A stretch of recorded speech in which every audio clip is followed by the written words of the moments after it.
que bueno, estos son virus de RNA con envoltura pleomórficos de cadena única en sentido negativo. Y a grandes rasgos se clasifican en tres serotipos principales, el A, el B y el C. Por un lado tenemos a la influenza A, que en general causa una enfermedad más grave y epidemias más amplias que los otros tipos. De manera natural van a infectar a una amplia variedad de especies, incluyendo mamíferos y aves. Entre los mamíferos encontramos a los cerdos, caballos. También tienen una gran tendencia a pasar por cambios antigénicos importantes. De esto vamos a hablar un poquito más adelante. Ah, los virus de la influenza B son más estables en cuanto a su antígeno. Solo se sabe que afectan, bueno, que infectan a los seres humanos en condiciones naturales. Y estos en general se van a presentar en brotes más localizados. Y por último tenemos a los virus de influenza C, que parece ser causas relativamente menores de enfermedad, y estas van a afectar a humanos y cerdos. Bueno, tenemos que los virus de influenza... La siguiente, por favor. Sí, sí, ok. Tenemos que los virus de la influenza A y B consisten cada uno en una nucleocápside que contiene 8 segmentos de RNA de cadena única en sentido negativo, que van a estar envueltos en una membrana de glucolípido derivado de la membrana plasmática de la célula huésped. Internamente, en la envoltura va a contener una capa de proteína específica del virus denominado M1, y externamente esta va a tener dos glucoproteínas específicas, que es la hemaglutinina y la neuraminidasa, las cuales, bueno, van a estar en el exterior y son estas que parecen como unas espinitas y que, bueno, se encuentran sobre la superficie del virión. Y bueno, la influenza del tipo C va a diferir de estas, de la A y de la B, en cuanto que solo va a poseer 7 segmentos de RNA y no tiene neuraminidasa. Aquí, algo importante a destacar es la hemaglutinina y la neuraminidasa. La hemaglutinina representa alrededor del 25% de lo que es la proteína viral y la neuraminidasa casi el 5%. Por un lado, la hemaglutinina va a tener la función de unirse al receptor de la superficie celular, que en este caso es el ácido neuramínico o también conocido como ácido ciálico, para iniciar las infecciones. Este va a ser el principal antígeno contra el cual se van a dirigir los anticuerpos neutralizantes. Y por otro lado, tenemos a la neuraminidasa, que su función es la de hidrolizar el ácido neuramínico para poder liberar los virus progenie de la célula infectada. Y también se va a encargar de degradar lo que es la capa protectora del moco en el tracto respiratorio. Esto con el objetivo de potenciar la capacidad del virus para infectar lo que es el epitelio respiratorio. Entonces, entendiendo esto, por un lado vamos a saber que la hemaglutinina va a intervenir en lo que es el inicio de la infección y la neuraminidasa lo va a hacer al final. La siguiente, por favor. Ok, bueno, los virus de la influenza, en especial el de la influenza A, va a mostrar cambios en la antigenicidad de sus proteínas hemaglutinina y de la neuraminidasa. Y esta propiedad va a contribuir a su capacidad de causar epidemias. En específico, hay dos tipos de cambios antigénicos. Por un lado, tenemos el cambio antigénico, el que se basa en la reorganización de segmentos de RNA del genoma, y por otro lado tenemos a la deriva antigénica, que es un cambio menor basado en mutaciones en el RNA del genoma. Decir aquí que los cambios antigénicos, que son grandes cambios en en la reordenación de los segmentos del genoma, del RNA, y bueno, la deriva antigénica son cambios menores basados en mutaciones específicas en el genoma. Entonces, los cambios antigénicos lo que nos van a indicar es la producción de un nuevo virus híbrido generado como consecuencia de la fusión genética de un virus que infecta al humano y a uno que infecta a animales. En la imagen que les puse a la derecha, vemos que si un virus de la gripe A humano y uno aviar infectan la misma célula, en este caso el tracto respiratorio de una persona que se encarga de cuidar pollos, puede producirse un reordenamiento, pudiendo aparecer una nueva variante del virus de la gripe A humano, el cual este va a aportar lo que es la hemaglutinina del virus aviar. La siguiente, por favor.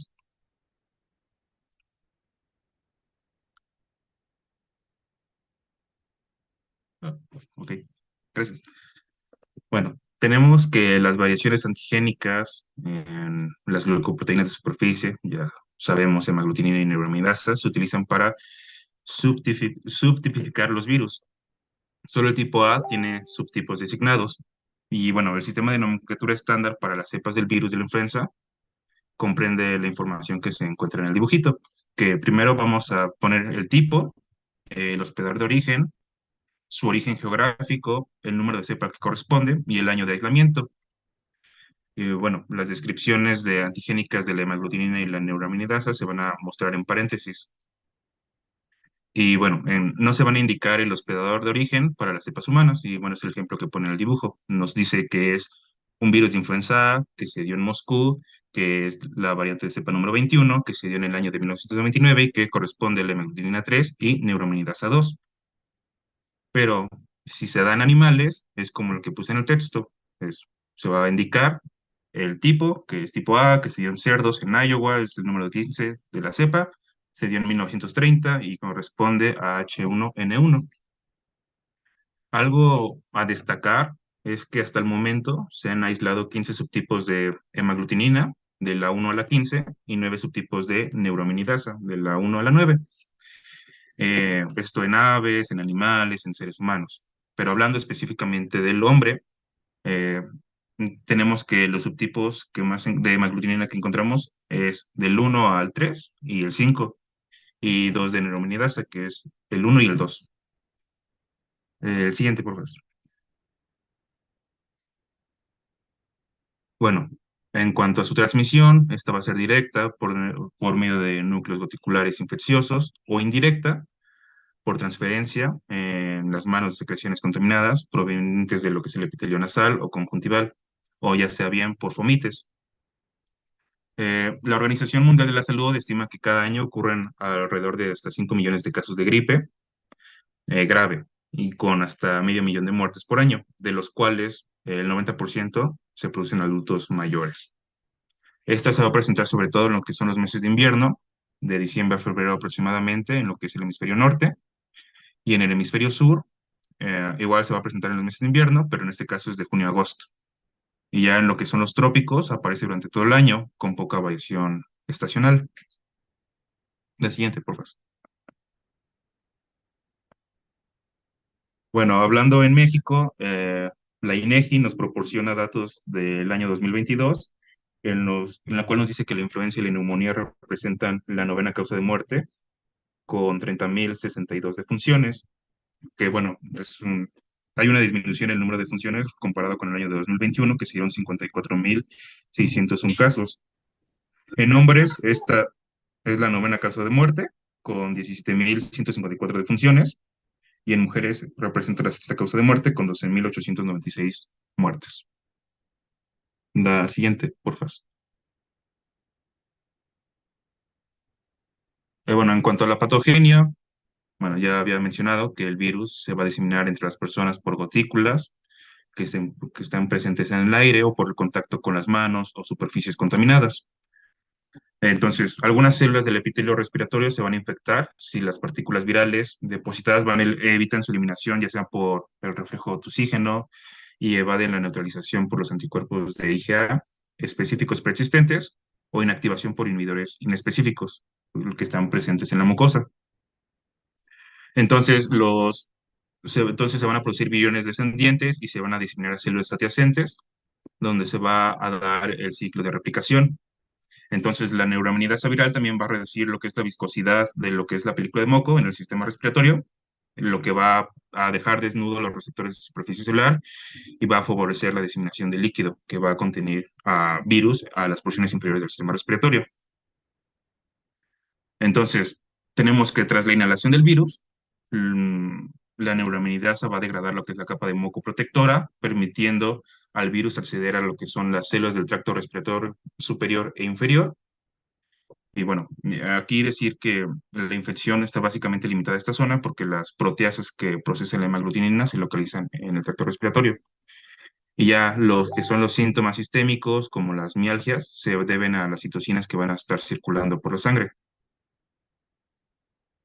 Y aquí también mencionar que las infecciones por influenza van a causar destrucción celular y descamación de lo que es la mucosa superficial del sistema respiratorio y su recuperación completa de la lesión tarda aproximadamente un mes.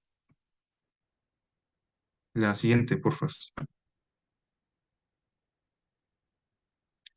Ok, tenemos que, bueno, ya había mencionado que los virus de gripe estacional de tipo A, B, generan infecciones idénticas desde el punto de vista clínico, y mientras que el tipo C produce una enfermedad más leve. Aquí decir que el periodo de incubación es breve, con una duración promedio de 2 días. En general, el inicio es abrupto y los síntomas se van a desarrollar en el curso de unas cuantas horas, y esto va desde la fiebre, mialgia, cefalea, escalofríos ocasionales. También se nos dice que aproximadamente de 6 a 12 horas después, la enfermedad va a alcanzar su máxima intensidad y se va a desarrollar lo que es tos seca, improductiva. Después, los datos agudos persisten, a veces con empeoramiento de la tos, durante 3 a 5 días después, y después va a haber una mejoría gradual. Y aproximadamente una semana después del inicio, los pacientes van a recuperar la salud.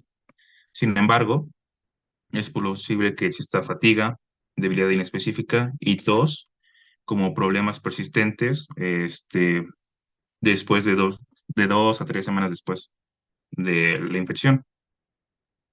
La siguiente, porfa. En cuanto a las complicaciones, por un lado tenemos a la neumonía. Y bueno, aquí más que nada se da en los pacientes con alto riesgo, bueno, eh, en adultos mayores, más de 65 años, en niños menores, menos de 5 años, en mujeres embarazadas, en personas obesas o personas con eh, inmunodeficiencias. La neumonía que complica las infecciones por influenza puede ser viral, bacteriana secundaria o una combinación de las dos. Y bueno, lo que es el incremento de la secreción de moco va a facilitar lo que es el transporte de los microorganismos hacia la porción baja de lo que es el sistema respiratorio, lo que va a ocasionar que aumente la susceptibilidad de los pacientes a superinfecciones bacterianas. Y esto se le atribuye más que nada a lo que es a la pérdida de la depuración por los cilios, a la disfunción de las células fagocíticas y a la generación de un medio de multiplicación bacteriana enriquecido por el exudado alveolar. Aquí los bacterias patógenas más frecuentes son Staphylococcus aureus, Streptococcus pneumoniae y Haemophilus influenzae. Y en cuanto a el síndrome de Rey, es una encefalopatía y va a haber una degeneración hepática. Esta es una complicación muy rara, con riesgo para la vida, que se va a producir específicamente en niños tras algunas infecciones víricas, principalmente de la gripe B. Y bueno, también se cree que la administración de ácido acetilsalicílico para reducir la fiebre en las infecciones víricas se ve involucrado en la patogenia del síndrome. Y bueno, este llega a tener hasta una tasa de mortalidad de hasta el 40%. La siguiente, por favor. Bueno, hablando de la neumonía, encontré en un libro estas radiografías, en la cual, bueno, son radiografía posterior anterior del tórax, que nos muestra, bueno, la imagen A nos muestra una consolidación extensa y homogénea del espacio aéreo del lóbulo superior derecho, con opacidades focales de consolidación del espacio aéreo del lóbulo inferior derecho, mientras que el pulmón izquierdo no tiene alteraciones. Después, a este mismo paciente se nos dice que más tarde, a los 2 días, se le volvió a hacer otra radiografía y presentó una conciliación del lóbulo inferior derecho, que se hizo casi homogénea, y la enfermedad del espacio aéreo se extendió por todo el pulmón izquierdo. Y finalmente se le hizo otra 24 horas después, y bueno, ambos pulmones están consolidados casi por completo, y el único aire visible se localiza dentro de lo que es el árbol bronquial. La siguiente, por favor.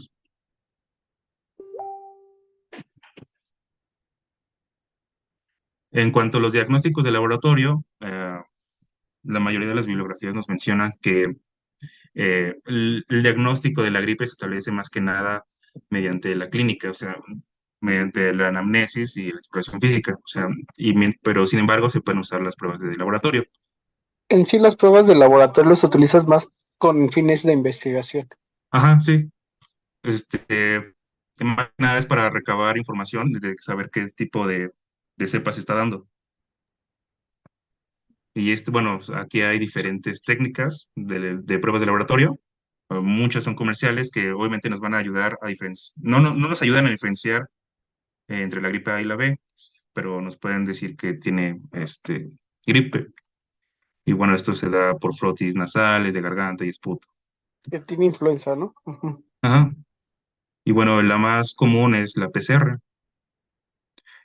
También se nos menciona que también se pueden hacer las pruebas de laboratorio, para tratar o para dar el tratamiento con los inhibidores de la neuraminidasa, que más adelante les voy a indicar cuáles son, ya que estos se deben iniciar dentro de las 48 horas, posteriores a la aparición de los síntomas. La siguiente, por favor.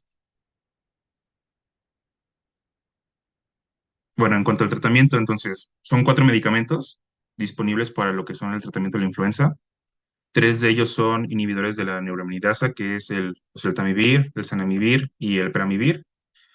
Y bueno, su acción consiste en refrenar lo que es la liberación del virus de las células infectadas. O sea, su objetivo es limitar la extensión de la infección al reducir la propagación del virus de una célula a otra. El baloxavir eh, va a inhibir la endonucleasa, que es necesaria para la síntesis del mRNA viral. Este fue aprobado hace poco, en el 2018, pero no se comercializa por todo el mundo. Y bueno, tenemos que la mantidina y la rimantadina ya no se usan porque muchos aislados de influenza A son resistentes a estos. En- eh, este, También aquí hacer mención de que varios estudios demostraron que la utilización bueno, el tratamiento lo que va a ayudar es a reducir la duración de los síntomas de 1 a 2 días, así como la cantidad de virus producido, con lo que se va a reducir la posibilidad de propagación a otras personas. Y lo mencioné hace rato, dice que estos medicamentos son más efectivos cuando se toman dentro de las 48 horas posteriores al inicio de los síntomas. La siguiente, por favor. En cuanto a la prevención, bueno, eh, el principal modo de prevención va a ser la vacuna, que va a contener los virus de la influenza A y B. Esta se suele reformular cada año para contener las cepas antigénicas vigentes. La vacuna va a contener los mutantes deriva más recientes que se seleccionen en la primavera del año para ser administrada en lo que es otoño e invierno de ese mismo año. O sea, toma alrededor de 6 meses preparar y probar la seguridad de esta nueva vacuna. Tenemos que hay 2 tipos principales de vacunas contra la influenza, una con virus muertos y una con virus vivos atenuados. Y estas están disponibles tanto de forma trivalente, que va a contener aislamientos recientes de 2 cepas. La de la A es la H1N1 y H3N2 y una cepa B. Sin embargo, también hay una tetravalente que contiene 2 cepas A y 2 cepas B. Obviamente, la vacuna se le debe administrar a toda la población, sin embargo, esta sobre todo se debe administrar al- a la población con mayor riesgo, que es la población adulta, aquellos que tienen enfermedades concomitantes y el personal de salud. Este, y bueno, también otras medidas de prevención es el lavado adecuado de las manos y el uso de mascarillas para evitar la transmisión de los virus. La siguiente.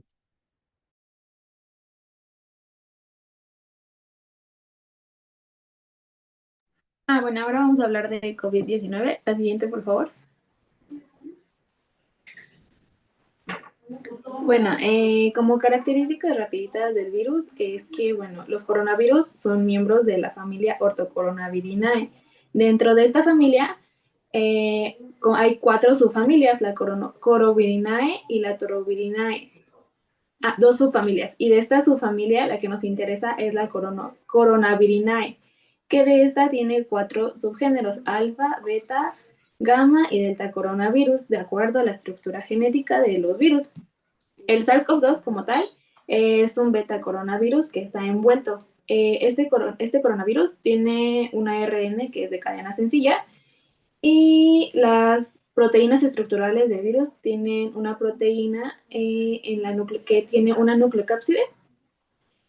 Está fosforilada y tiene también glucoproteínas de membrana que sirven como matriz que envuelve en una doble capa lipídica y que interacciona con la nucleocápside y las glucoproteínas de espiga. Las glucoproteínas de espiga son estas como, le dicen como, algunos los describen como pétalos de flor, otros como simplemente como proteínas spike, u otros como palitos de golf, que son los amarillos que están hasta afuera y que le dan como la forma característica de una corona radiada o en forma de sol. Y bueno, la más común es como esa, encontrarla como una corona radiada, que es lo que le da como su nombre característico de coronavirus.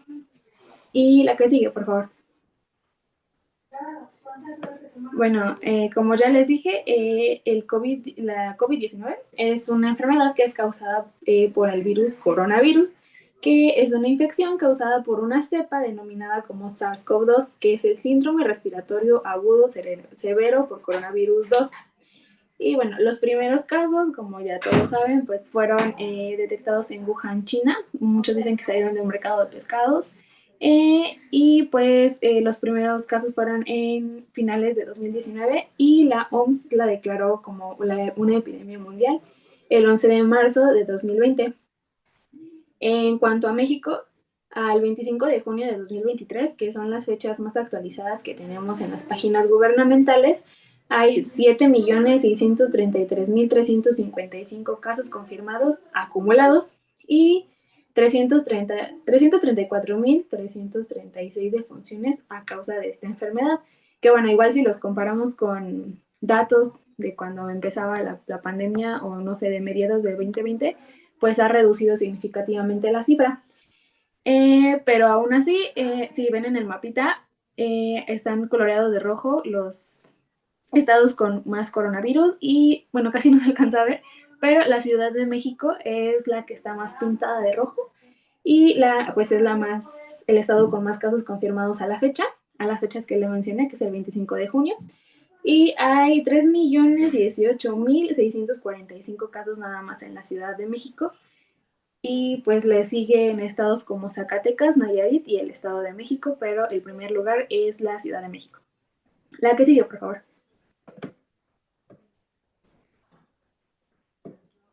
Bueno, en cuanto a variantes, pues tenemos muchas variantes del coronavirus, pero las variantes evolucionan constantemente y evolucionan conforme el individuo se contagia y mutan dentro de los cuerpos de los individuos contagiados. Hay muchas clasificaciones dadas por muchos organismos, pero pues las más comunes o por las que se rigen casi todos los organismos de salud son por las clasificaciones que da la OMS.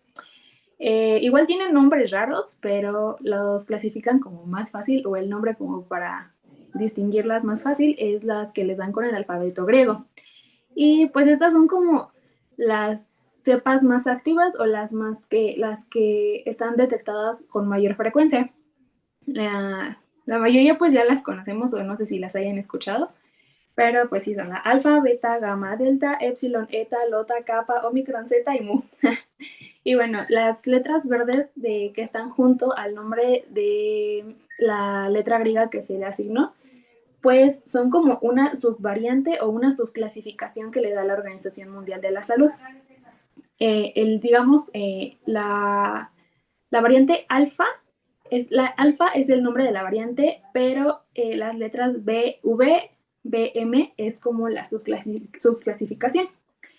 La mayoría, como lo pueden apreciar en la diapositiva, tienen una clasificación o una subclasificación VBM, que esto significa que es una variante de bajo monitoreo. Esto significa que los linajes de esta variante tienen datos que indican que no existe un impacto potencial o un impacto claro de contramedidas médicas que no estén disponibles para uso comercial o uso hospitalario, y esto significa que no representa un riesgo inminente a la salud pública. Y también está en la variante Omicron, tiene la subclasificación VOC o VOC, que esto significa variante de preocupación. Las siglas están en inglés, pero en español significa eso, variante de preocupación. Esto significa que tiene un mayor riesgo de transmisibilidad, tiene casos reportados más graves, y como por ejemplo una mayor cantidad de hospitalizaciones y muertes debido a esta cepa. Pero bueno, son algunas las que hemos escuchado más frecuentemente, pero estas son como que las que están más activas actualmente. En cuanto a la transmisión, pues mm, no es muy diferente a los que ya les había dicho mi compañero en cuanto a la influenza. La transmisión pues se realiza mediante el contacto, o más específicamente mediante gotitas de saliva o microgotitas que se llaman gotitas de Fluch. Estas se despiden cuando estornudamos, cuando tosemos o incluso cuando hablamos. Y estas gotitas pueden permanecer en el aire durante mucho tiempo. Algunos dicen que pueden recorrer distancias de hasta de 1.8 metros antes de ser inhaladas. Y igualmente estas gotitas pues pueden caer en las cosas y esto funciona como un fómite. Ya sea que, pues por ejemplo, la medida más conocida que tenemos es la de estornudar adecuadamente para no cubrirnos con las manos, ya que pues toda esta saliva que experimos al estornudar se queda en las palmas de nuestras manos y pues tocamos todo con las manos sucias. Y pues, pues tocamos todas las superficies o incluso, por ejemplo, nosotros, nuestra bata, incluso las corbatas pueden llegar a ser un fómite. Y estas gotitas, o bueno, esta vía de transmisión es igual en personas sintomáticas o asintomáticas. La transmisión es la misma y pues tanto pacientes asintomáticos como sintomáticos pueden contagiar. La que sigue, por favor. En cuanto a la epidemiología, pues aún está como que no muy clara, pero los riesgos o lo más destacable es que, bueno, esta enfermedad puede afectar a cualquier grupo de edad, pero es más común en hombres y en adultos mayores, así como en pacientes inmunocomprometidos o con comorbilidades. Y bueno, los factores de riesgo van de la mano. Como ya les decía, pues la edad es un factor de riesgo importante, ya que en alrededor del 8 al 12% se ha descrito una letalidad más alta en personas de 70 a 79 años. Y en cuanto a grupos mayores de 80 años, la letalidad es de alrededor del 15 al 20%. Los pacientes con comorbilidades médicas, como enfermedades cardiovasculares, diabetes mellitus, hipertensión arterial, enfermedad pulmonar crónica, cáncer, específicamente en neoplasias hematológicas, cáncer de pulmón o enfermedades metastásicas, así como también enfermedad renal crónica, obesidad y tabaquismo. La que sigue, por favor.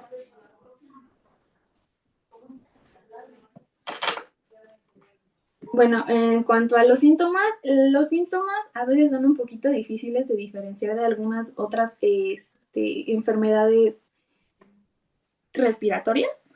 Y es importante también que destaquemos que pues alrededor del 30% de los casos infecciosos por COVID son asintomáticos.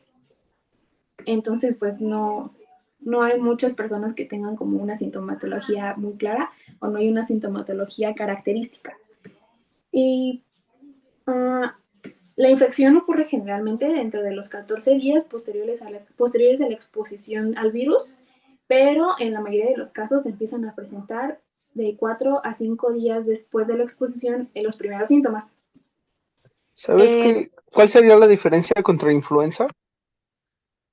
Porque en efecto, el cuadro clínico es muy similar, que por lo regular COVID te da una tos seca y no presentas rinorrea, y la evolución o la insuficiencia respiratoria es muy aguda y te lleva pues prácticamente a requerir apoyo mecánico ventilatorio en los primeros días. Sí, incluso, o sea, no sé, al principio de la pandemia, precisamente por esta confusión de síntomas, incluso como que se denominaba como neumonía típica o padecimientos o variantes de la influenza. Atípica. Ajá. La Ajá, que no sigue, típica, atípica. ajá, atípica, perdón. Bueno, como ya les estábamos platicando, pues clínicamente es indiferenciable de otras infecciones respiratorias. Pero pues sí, hay como que algunos síntomas que son los que presentan los pacientes con COVID, que es como decía el doctor, la tos seca, que es como que la más característica. Igualmente se acompaña de fiebre que es alrededor de 38 grados centígrados por arriba. Los porcentajes son como de los pacientes como que han presentado esos síntomas. Mialgias, cefalea, disnea, dolor de garganta y rinorrea. Pero sí, bueno, también como nos comentaba el doctor, la rinorrea es un porcentaje pequeño, o sea, no es muy característico, no es muy común que los pacientes con COVID tengan rinorrea. Lo que sí es como que un poco más característico son las alteraciones del gusto y del olfato, que incluso muchos pacientes post-COVID aún no recuperan el gusto o el olfato. Y no Y, recuperarán. ajá, y incluso que hay como terapias que es como que les empiezan a dar a oler olores como fuertes, como Perdón. café y así, para que se vayan acostumbrando a volver a aprender a oler prácticamente, pero no. Pero el problema está en que como hace lesión directamente al nervio respiratorio, ya no, muchas veces no recuperan. ¿Es irreversible? En muchos de los casos sí. Algunos pacientes también tienen hipoacusia, ¿no? ¿Y tal eso En también ya es sí, irreversible? dentro de las secuelas que dejó COVID son múltiples. Puede ser a nivel del sistema nervioso, a nivel cardíaco, a nivel hepático no he visto, pero a nivel renal también.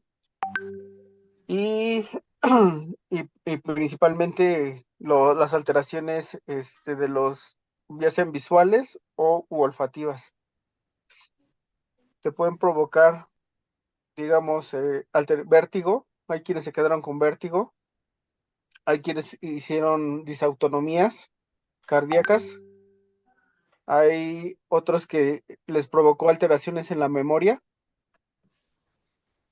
y por ende también los que terminaron con fibrosis pulmonar, que son los más.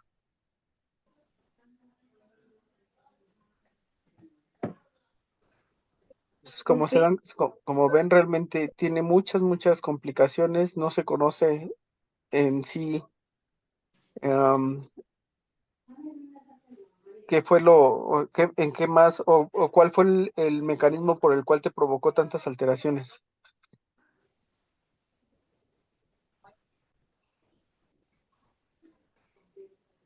¿Qué más, chicos? ok, bueno, continuando, igualmente existen síntomas gastrointestinales, aunque son un poco menos frecuentes, pero generalmente cuando existen los síntomas gastrointestinales por COVID, son generalmente la primera manifestación y hay, por ejemplo, prevalencia de diarrea y dolor abdominal o náuseas y vómitos. Y la que sigue, por favor. Bueno, en cuanto al diagnóstico, como pues les he venido repitiendo, es un poquito difícil diagnosticarlo pues clínicamente porque se confunde con muchísimas cosas. Lo ideal y la prueba por excelencia pues es la prueba, la PCR, que pues él es el método más preciso y más confiable para detectar pues no solo esta, sino muchas enfermedades, porque pues como ya saben pues detecta el ARN del patógeno o bueno del organismo que está causando la enfermedad y o las células normales en la muestra que se tome. Entonces, pues sí, lo ideal es hacer la prueba PCR en cuanto haya una sospecha de COVID. Las pruebas de imagen, pues no son como tal un elemento de diagnóstico, sino es como más un auxiliar o en caso de complicaciones por COVID es cuando se hacen las pruebas de imagen, que pues por excelencia pues es la radiografía de tórax, que es la No, primera. no. O sea, si tú buscas especificidad y sensibilidad, el gold estándar para de imagen sería la tomografía. O sea, utilizas la radiografía porque es más accesible. Sin embargo, el estudio de elección por imagen es la tomografía, o más bien es la, ¿cómo se dice? Es tomografía de ay, alta resolución pulmonar. Ok. Bueno, la que sigue, por favor. Bueno, en cuanto a la radiografía, pues puede ser normal en casos leves o en las primeras fases de la enfermedad, donde todavía no existe una afectación importante como para que la pueda detectar una radiografía. Generalmente los hallazgos más importantes se llevan entre los 10 a los 12 días del inicio de los síntomas, y pues los hallazgos más frecuentes son las opacidades del espacio aéreo, como consolidaciones, o menos frecuente las opacidades, y pues los hallazgos típicos que se han asociado a la enfermedad es un patrón reticular, las opacidades y consolidaciones con morfología redondeada, con distribución multifocal, y la distribución de estas pues suele ser bilateral y predominante en los campos inferiores. La que sigue, por favor. Y como decía ahí, la extensión era entre los 10 y 12 días. Sí, eso era el tiempo crítico de los pacientes. Ahí, en este lapso de tiempo, era cuando te dabas cuenta si iban a vivir o no. La mayoría de los pacientes que ingresaron por COVID, el, ¿qué le calculo? El 70% de los pacientes que llegaban con lesiones extensas, pues fallecían entre el día 9 y el día 11. Y en efecto, empezaban como un resfriado común. Sin embargo, el síntoma principal era la tos seca. Después empezaban con mialgias, artralgias y dificultad respiratoria. Le tomabas una radiografía y empezabas a ver lesiones en parches. Por eso se maneja como una neumonía atípica. Y esa se extendía por ambos pulmones, y pues provocaba un edema importante que no permitía que el paciente pudiese respirar, de tal manera que tenías que intubarlos y meterles PIP altos para tratar de reclutar al menos un pequeño porcentaje de pulmón. Y aquellos pacientes que requirieron y que sobrevivieron a COVID, por lo regular se aventaron más de mes y medio intubados, para que se den una idea del daño pulmonar tan severo que provocaba. Continúe, por favor. Sí, doctor. Bueno, en esta diapositiva pues vemos una radiografía que, como dice abajito, es de un varón de 57 años con una PCR positiva a SARS-CoV-2. Y bueno, en las flechitas nos está mostrando las opacidades periféricas, que pues si ven pues son bilaterales, que también se encuentran en los campos superiores, medios e inferiores. Y la que sigue, por favor. Y bueno, en cuanto a la tomografía, estos son los hallazgos típicos. El primero, pues, es las opacidades en vidrio deslustrado, que, bueno, yo lo veo más como cuando mueves la cámara y se ve borroso, que son justamente donde están las flechitas, que consisten en un aumento tenue de la atenuación pulmonar y permite, a pesar de que sí son opacidades, pues sí permite ver a través de estas sin llegar a borrar las estructuras vasculares que están ahí. Y pues es el hallazgo predominante, y se encuentra en el estadio más precoz de la enfermedad. Sigue la consolidación, que esto consiste en el aumento de la atenuación pulmonar, y esta sí borra los vasos y las paredes de la vía aérea. Y este es el segundo patrón más frecuente, además de la primera, obviamente. Y este se encuentra generalmente acompañada de las primeras, de las opacidades en vidrio deslustrado, y porque es un poquito más rara estas lesiones, las consolidaciones solas. Y bueno, la que sigue es la reticulación periférica, que es un engrosamiento de los septos inter e intralobulares que aumenta con el curso prolongado de la enfermedad. Y el que sigue es el patrón en empedrado, que son literal como piedritas, o se ven como, pues sí, el empedrado de las calles, que es un patrón lineal, y esto se da por engrosamiento de los septos interlobulares y se superponen al patrón de vidrio deslustrado, que es subyacente. O sea, se ve por debajo la primera lesión, que es la de opacidad en vidrio deslustrado, y pues es un signo ya de una progresión avanzada de la enfermedad. La que sigue, por favor.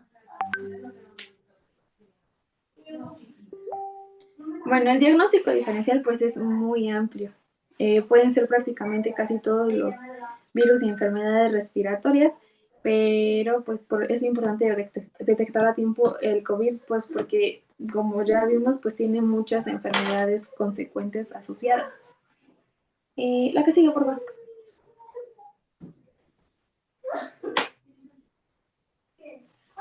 Bueno, la fisiopatología consiste en tres fases principales.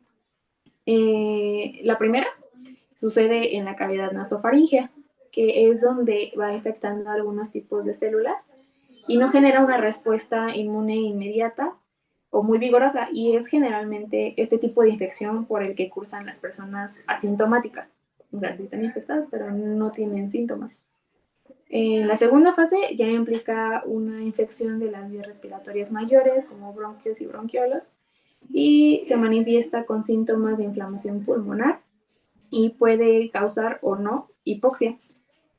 Y ya la tercera fase implica la infección de las estructuras de intercambio gaseoso, o sea, los alveolos, en donde se encuentran tipos celulares de origen epitelial, que son los neumocitos, y son los neumocitos 1 y 2. En los neumocitos tipo 1 se presentan la morfología epitelial clásica, pero en los neumocitos tipo 2 que son los que contienen unos organelos que se llaman cuerpos lamelares, y estos secretan el surfactante pulmonar. Y pues, entonces, la infección por COVID hace que esto, pues la actividad de los neumocitos disminuya. Y la que sigue, por favor.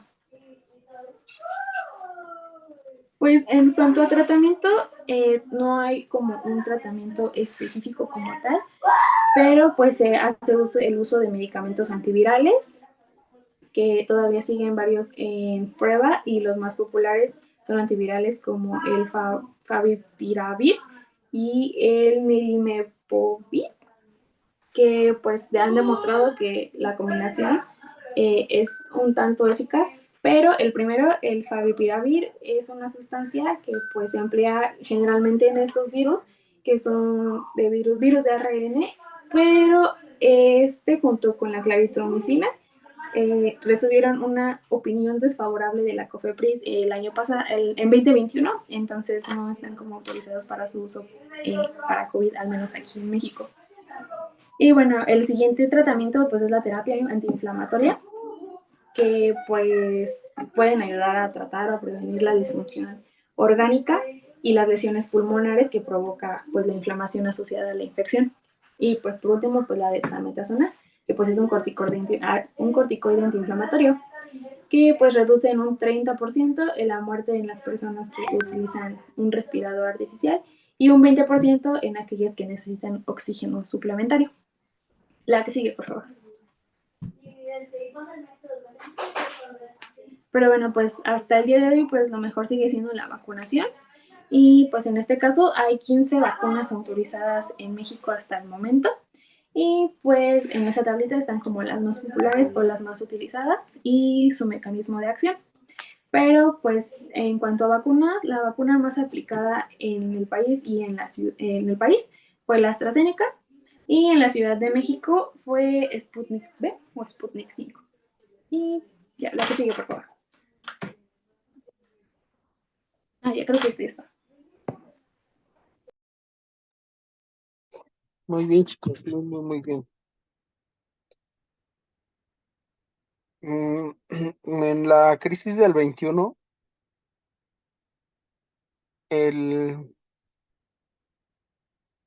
la mortalidad fue muy alta, a tal grado que hasta el momento no conozco alguna persona que no haya perdido a un conocido o a un familiar. El,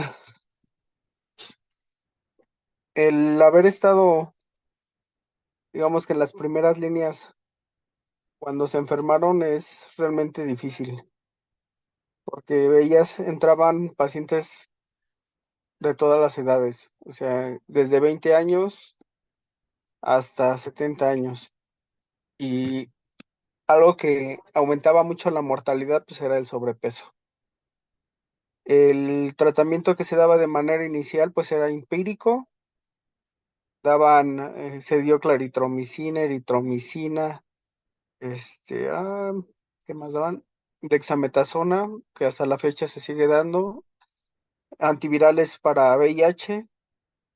Sin embargo, algunas personas pues les funcionaba, a otros de plano no.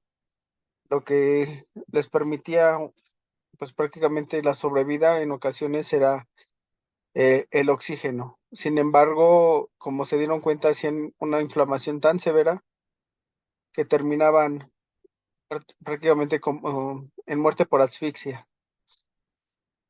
Um, ¿Qué más les puedo compartir de eso? Uh, uh, uh, um, no sé, o alguna duda que tengan, chicos.